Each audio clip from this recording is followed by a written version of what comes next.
On May 8th, 2025, a video was posted on the Moist Charlie Clips YouTube channel from one Moist Critical, perhaps best known for the Penguinzo YouTube channel and for a hair and beard style I myself rocked in the late 90s.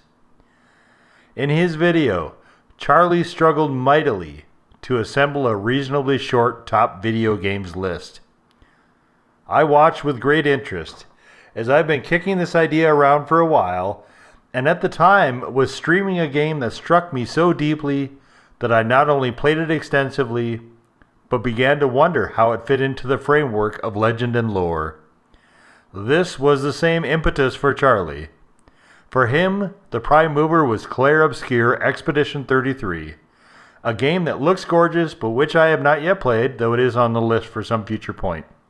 For me, my prime mover was Slay the Princess, the Pristine Cut. While watching Charlie's video, wherein he extended the list to top 50 to make it easier, though that proved not to be the case, I didn't wonder at all at his difficulty. His list in no way resembles mine, and I'm not sure any games on our respective lists overlap, which is great. In his list, I found a few titles I hadn't heard of, though I have played most of them. Small wonder he had such a hard time.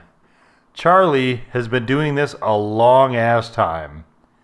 Given that I was playing games for years before he was born, unless I badly missed my guess at his relative age, my scope is potentially considerably widened. Also, these lists are highly subject to change at any given moment. When I started drafting this script, I eliminated most of the games I sunk hours and endless quarters into during the 80s, as they were often as much games as money-extracting software. Graphics were blocky and clunky, gameplay was sometimes fine, but in hindsight, I think a lot of my impression then was due to not having any opposing frame of reference. When the NES came out, we'd sometimes rent one for a weekend and blast through various games. Many times those games were only the ones that were left after other renters had already picked through and rented the good ones.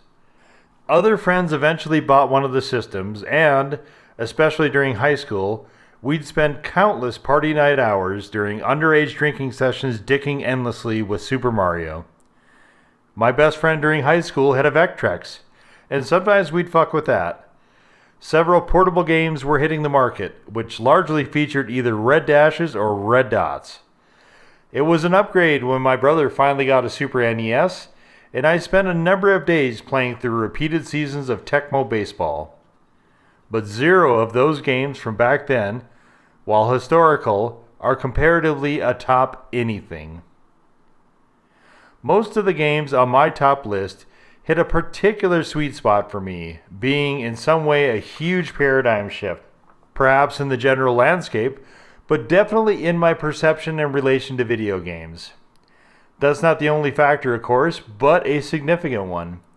I spend my time with video games, as with most other leisure activities, to have an enjoyable time. If a video game does not deliver on that baseline criteria, all the other shit washes away, like a shore eroding in the tide.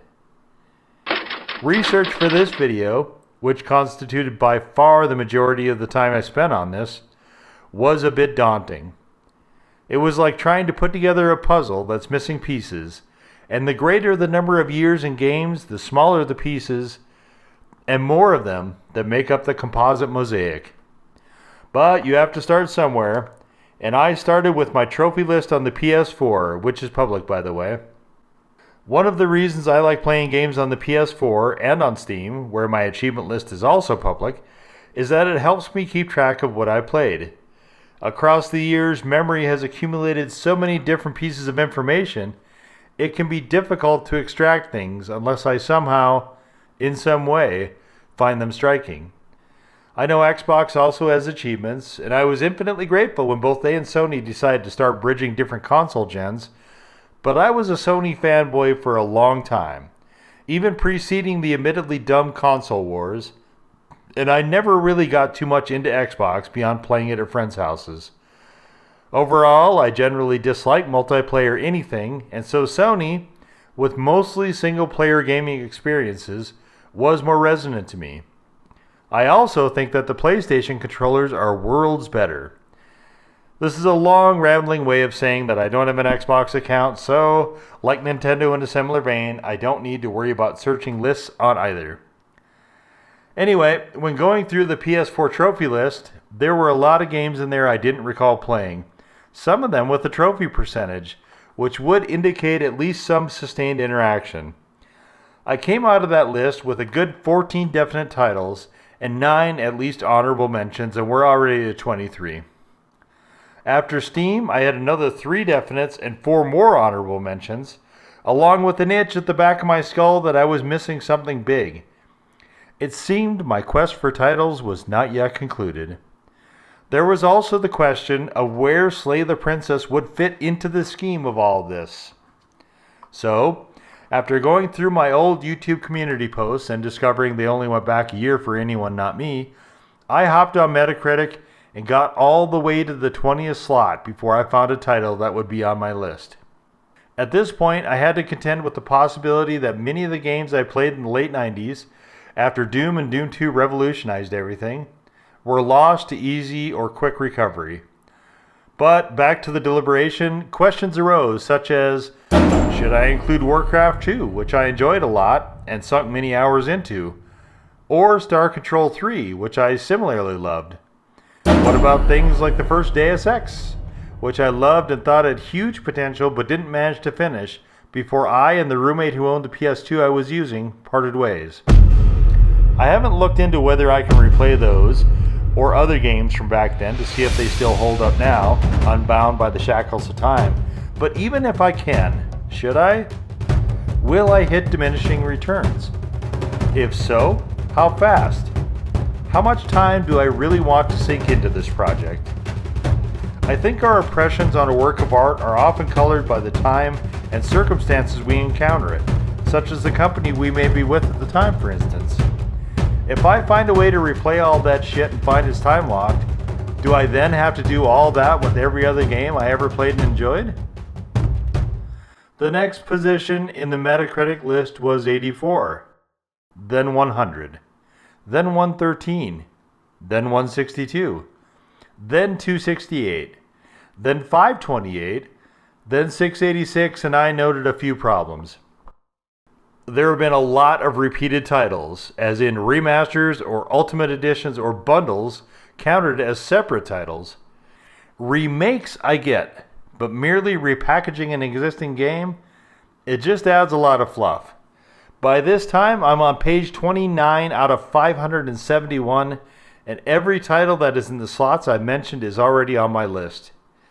I did some more searching through various genre lists, including a list of games cross-referenced by various keywords, by decade, and I hadn't even touched on mobile games really. But the minutiae soon exceeded my interest. Perhaps one day, I will do a more comprehensive search for titles that I would surely add to this list if only I had to remember them. Except if they are that lost to memory, do they even belong on a list like this in the first place? My completist tendencies warred with my impatience. Impatience won, by the way. I already had 25 good solid definites. And I suppose now is a good time to mention why that specific number matters. Well, in Charlie's video, he used a site called Topsters, which was definitely preferable to his original idea of using ordered Opera browser tabs, to be sure. Topsters has sections and blocks of 5x5, so 25 slots total. Charlie ran into the problem of a few titles being tied or equal, which I also ran into, and which I will deal with via conceit, or outright cheat, depending on your stance, I guess. In the throes of excitement, Charlie extended his list to 50, then almost immediately ran out of space. Again. I'll link his video below if you want to watch it yourself. To be fair, he was doing his list mostly off the cuff, and I'm scripting mine, but I'm also restraining my list to 25 games. The idea is that, as my list constantly rotates, as I'm sure is the case for almost everyone making a list of this type, I can revisit it every year with any new additions, or if I happen to remember whatever goddamn game I'm currently forgetting. The process of this was, as is probably clear, difficult. Part of the struggle was to really try to restrict the list of games that were the most impactful, the most meaningful. For instance, I loved the concept of a game called The Bookwalker, but was not entirely certain the execution delivered, and so couldn't quite convince myself to add it to the 25.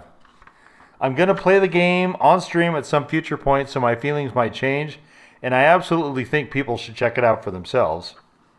I really like a lot of what Volition did with destructible environments, and wish they would have leaned into that more, but no single title of theirs, even the best GTA game ever, Saints Row 2, is quite all the way there. Then we have stuff like Disco Elysium Final Cut, a game which I think is brilliantly written and with superb narration by Lenval Brown, but which also constantly crashed on me and which has borderline unbearable mechanics. I liked A Plague Tale: Innocence quite a bit.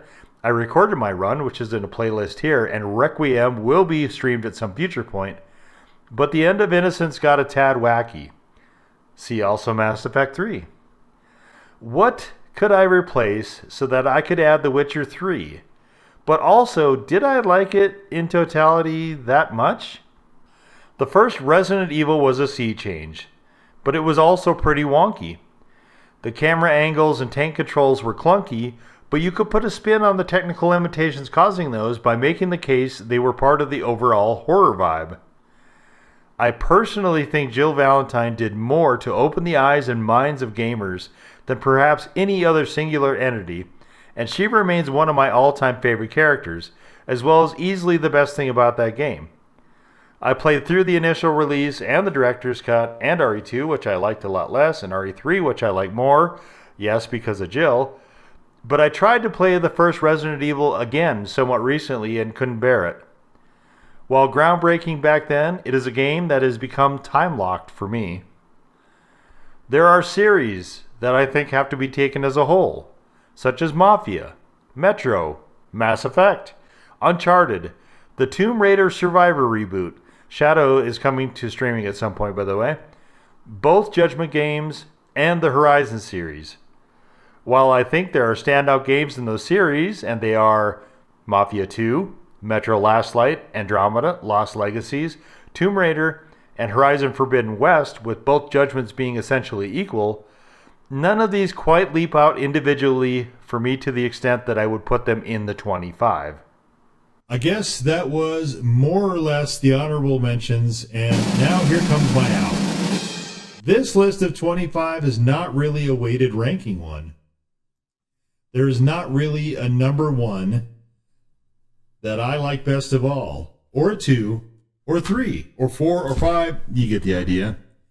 In fact, I consider these games in the light where they all sort of reached a specific checkpoint. Although I guess it is somewhat semi-weighted in that the ones at the top are a lot more fixed as permanent in my mind than the ones towards the end.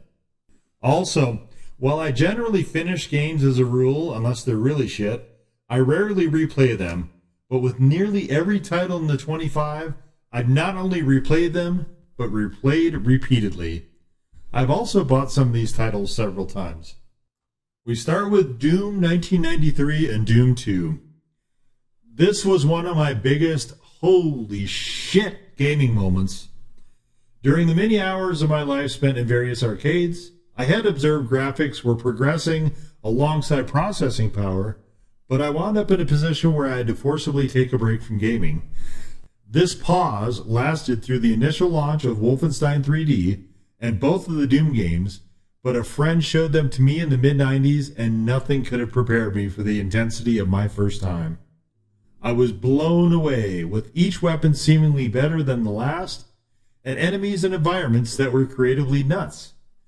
I went in and did the whole bit, played the games incessantly, created maps, modded the sound files, hooked up a few LANs, and just generally had a blast with this, and to a lesser extent some of the clones, for quite a while. The games are still great, even now, particularly in terms of level design and gameplay, and the influence of these is astronomical and unparalleled. Next is Resident Evil 4, OG, from 2005. Once again, a massive sea change, the second for this franchise, which revolutionized gaming once again. RE4 embraced the campiness, along with an option to hand out a completely overpowered ass-kicking on a New Game Plus run. And all in all, this is one of the most fun games ever. Dear Ada was also used quite effectively and added a nice intrigue flavor into things. This is the game that I used to launch my YouTube gaming channel content, and there is a playlist dedicated to it. I will get to the remake at some point if it's ever discounted sufficiently.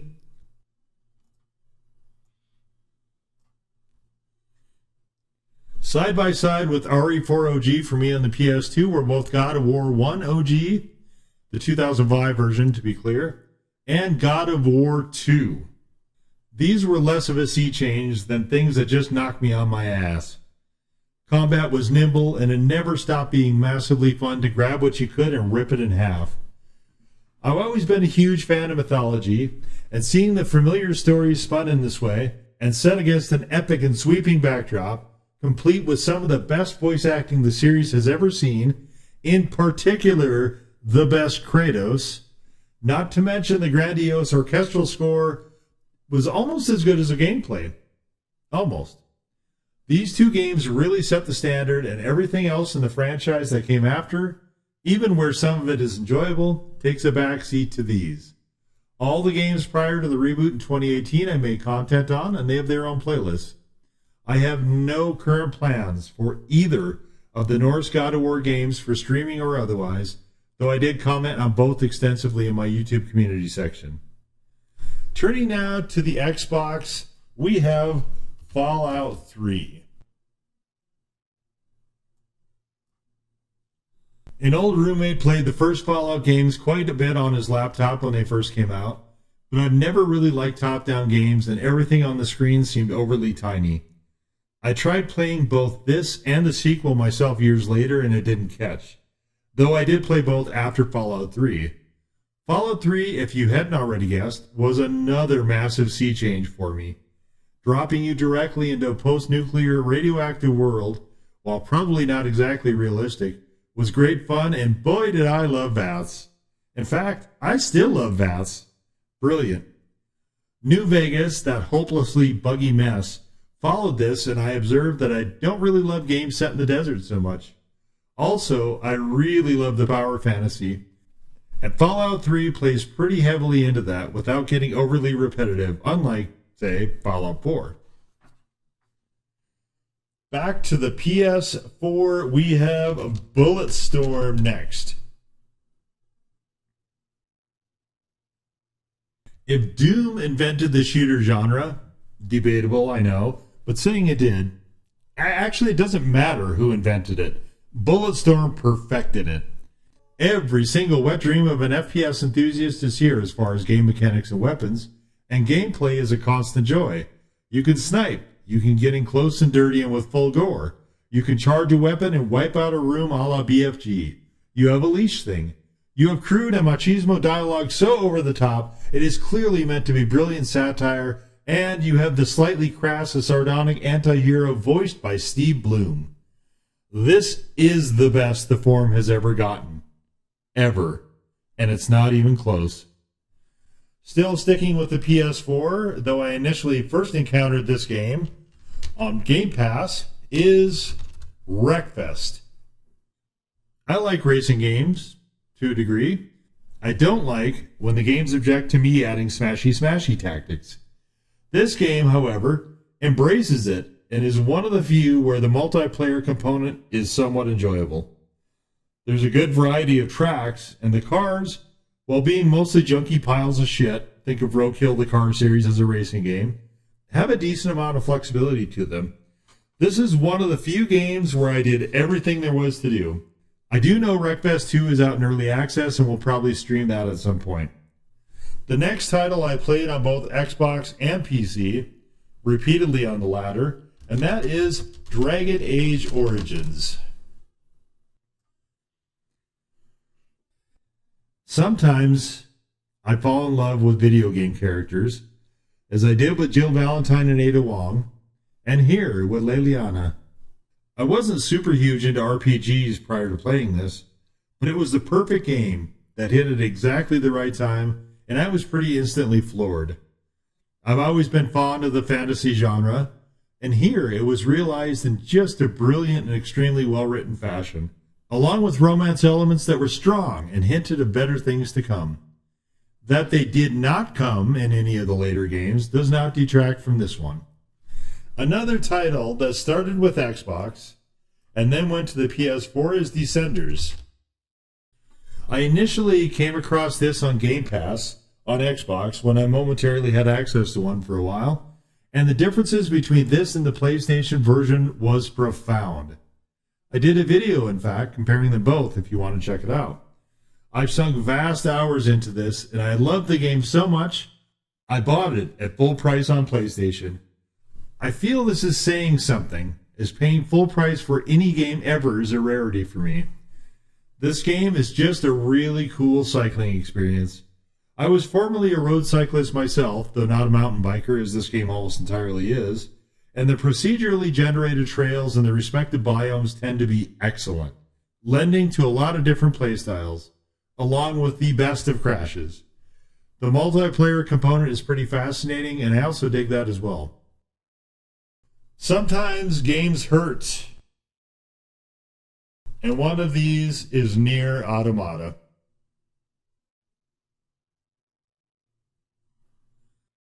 Remember that one time, a long time ago in this video, where I said that sometimes I fall in love? Well, in this case, as I spent so much time with her on her journey, I was instead more captivated, perhaps quasi-connected, with an android named 2B. Her story is so very gutting, and what happens with her etched this title as one of the few that has broken my heart. I also enjoyed the gameplay that came after, to a degree, but it just wasn't the same. All the colors were a little faded, the lights a little dimmer, and the air a little colder after she was gone. I did a playthrough on the first section and didn't really have the heart to go on making content after. Check the playlist if you want. Yet another that started with Xbox before going to the PS4, we have Sniper Elite 4. After a friend mentioned it was on Game Pass, I kicked it on, adored the game, and stayed on it until I beat it. Then, as mentioned, the Xbox went bye-bye, and so I bought it again on the PlayStation. Then beat it a couple more times. Then all the DLC. Then got Zombie Army 4, which is a lot of the SC4 game mechanics set into a zombie horde shooter. Then all of that DLC. That the game mechanics, which are excellent by the way, work so well in two very distinct game types that require different gameplay styles, is something I still find pretty astounding. This was the pinnacle of form in nearly every aspect for what I think is an overall superbly well done series, and introduced me to an entire subgenre of sniper games I didn't know existed. I dove into this newly discovered rabbit hole, but as it turned out, I had started at the top, and everything else, including other franchises, was definitely not as good. This game, however, remains outstanding. The next one had a little different route, as you'll see as we turn next to What Remains of Edith Finch. This is more of a personal gaming sea change, and one that I came across in video form when a guy by the name of 8-Bit Ryan, still one of the best creators in the space, did a series on it. Ironically, him playing it not only made me want to play it, as well as launching me into a rabbit hole of more story-driven walking simulators, but also inspired me to start creating gaming content. I love what Ryan does dearly, but though I watched all his content on this title, he did not play the game the way I wanted to see it and experience it, so I went in to do it myself. You can check that out in the playlist here. Anyway, this is the best game of this type and brilliantly written and executed top to bottom. That it has not lost any of its impact over the multiple plays and multiple viewings I've seen in the videos of other creators is a strong testament. No list is complete without some dark horse entries, and perhaps these will serve as mine. They are Angry Birds 1,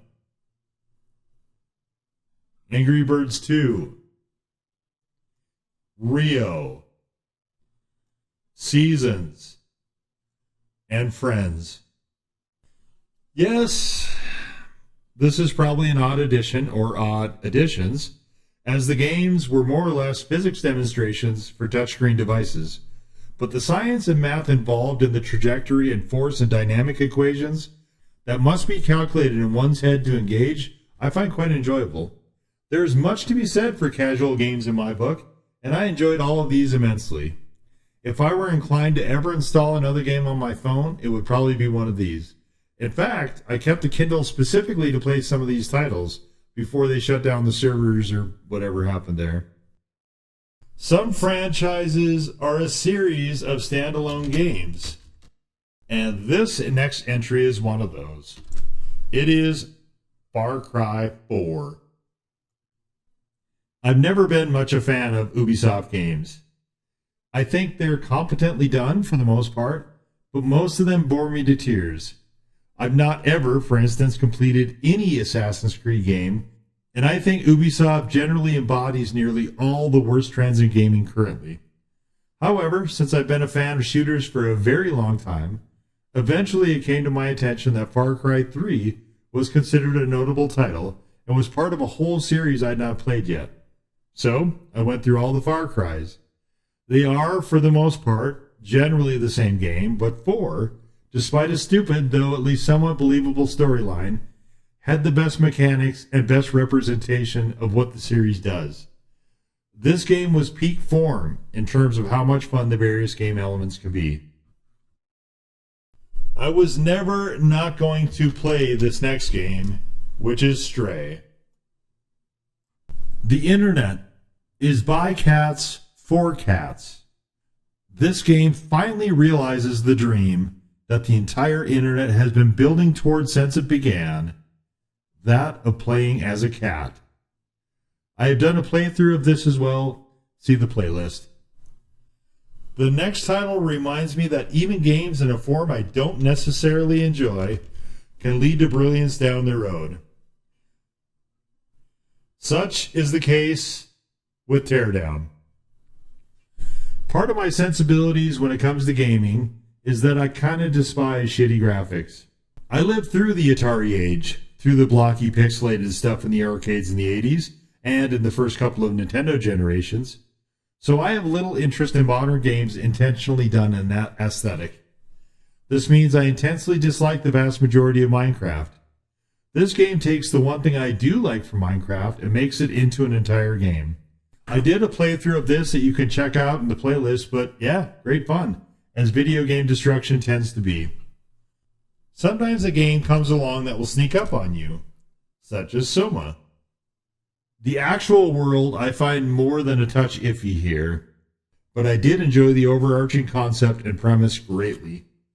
Also, any game that lets me indulge my idiocy, as this one does, I have an instant soft spot for, and yes, that means, like I did also in Teardown, I spent a lot of my playthrough time randomly picking up stuff from the shelves or tables or whatever, and hucking it around the environment. A lot of people find the outcome to be a horrifying one, though I did not, but my perspective seems to be clearly different, which I'll get into more if I decide to circle back and stream this.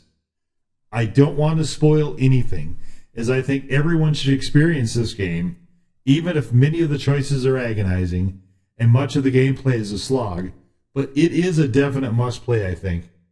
It may sound like somewhat faint praise here, but this one did something few games managed to do and got stuck in my head. There is an auteur in this list, one Yoko Taro, hence the second game from him here, Near Replicant. I didn't connect with this quite as much as Automata, but this game dragged me all over the place, ranging from sometimes tiring and tedious to good, to very good. But the story is extremely engaging, particularly when you start to finally move towards a final ending, which makes everything you went through, some of which is heartrending, worthwhile. Also, Kaine and Grimoire Weiss are stellar characters. One of the things I love best about Sony is my perception of their insistence on quality for their exclusive titles. Case in point, Ghost of Tsushima. I originally had this on the radar as I followed Sumali Montano's work for a while, but it took a bit before I got around to actually playing it. I loved my time with this game, but still went back and forth between this and The Witcher 3 for a bit. Both are great games, and both have stellar DLC. Both Jin Sakai and Geralt are fantastic characters, legends in their own respective rights, but splitting hairs here, in Ghost of Tsushima, you can pet it the kittas. And in Witcher 3, they hate you. You'll never know the hurt and pain of such feline hostility. How deeply cutting. Okay, I'm kidding. Kinda. The game world of The Witcher 3 I found frequently more than a tad unpleasant, while Tsushima is one of the most immersive worlds in all of video games. Certain areas are more gorgeous and lush, and the biomes are not created equally, but this game world is another I didn't ever really want to leave, and I found myself stalling at the end, so I didn't have to face the cruelty of it being over. And yes, the tibbies. This brings us, finally, to one of my drivers that prompted this video: Slay the Princess, the pristine cut. Sometimes I'll look up how long it takes to complete a game before starting. This one had a time of 6 hours to finish, which is more or less a single stream, and 15 hours for a completist run. But a funny thing happened. When I started drafting this script, I was already over 21 hours and 4 consecutive days streaming with 8 entire playthroughs. By the time I concluded the run, it was roughly 32 hours, 6 consecutive days streaming across 17 playthroughs, and I was still finding new stuff. In fact, from the moment I started playing it until I ended the run, I didn't play any other game but mainline this. This game is very special, and it's one of those where I envy someone who has not played it yet, as experiencing it for the first time is magical. The title screen calls it a horror game and a love story, and indeed, amidst the many moments of often deeply romantic wonder, there is a lot here that is inventively awful in a horror vibe sense, which means it does what it's meant to do and conveys that in a way that uses your own imagination against you. The music is fantastic, the sound design amazing, the hand-drawn artwork spectacular, particularly in its use of color when color is used. The visuals, though mostly static, are picture perfect, and everything works together so harmoniously, it's hard to imagine this game working if you took away a single element. The voice acting is phenomenal, and the game is written and structured magnificently, with a strong underlying sense of humor and the macabre. The writing is also very clever in how it guides you along, subtly dangling secrets along the way, which is a very deft way of showing and not telling. That it seems to have been created entirely by a team of 6 total adds to the sense of it being a labor of love, which I felt like I was contributing to by playing it, in a way. This entire game is just very, very well done, top to bottom. It has more than earned its place here. You can see my run in the playlist if you wish, but like several of the other games on this list, I submit it is probably best experienced directly yourself. So there it is, my top 25, at least for 2025, I think, maybe. I do have a few titles slated for streaming this year that are in the top lists of other people that I haven't played yet myself. There are even more titles on my wish list, so this video could very well be out of date by the end of the year, if not before. Particularly if I happen to remember whatever goddamn title is stuck in the back of my head that I haven't been able to thaw out in time for the recording of this video. I do hope to be able to save the agonizing of holding the various entries up to the light and turning them over in mind's eye until at least next year. Or maybe by then I'll throw in the sponge and follow Charlie into making the list 50. In any case, I will be keeping a running tally from this point. I'll close by noting that certain of the game inclusions are immutable and have been there for decades. Others were added a lot more recently, but I think all of them stand in their own right. Additionally, I think this list overall pretty well represents me as a gamer, and, if you'll indulge the pretension, perhaps even as a reflection of my personality. As always, thank you for watching.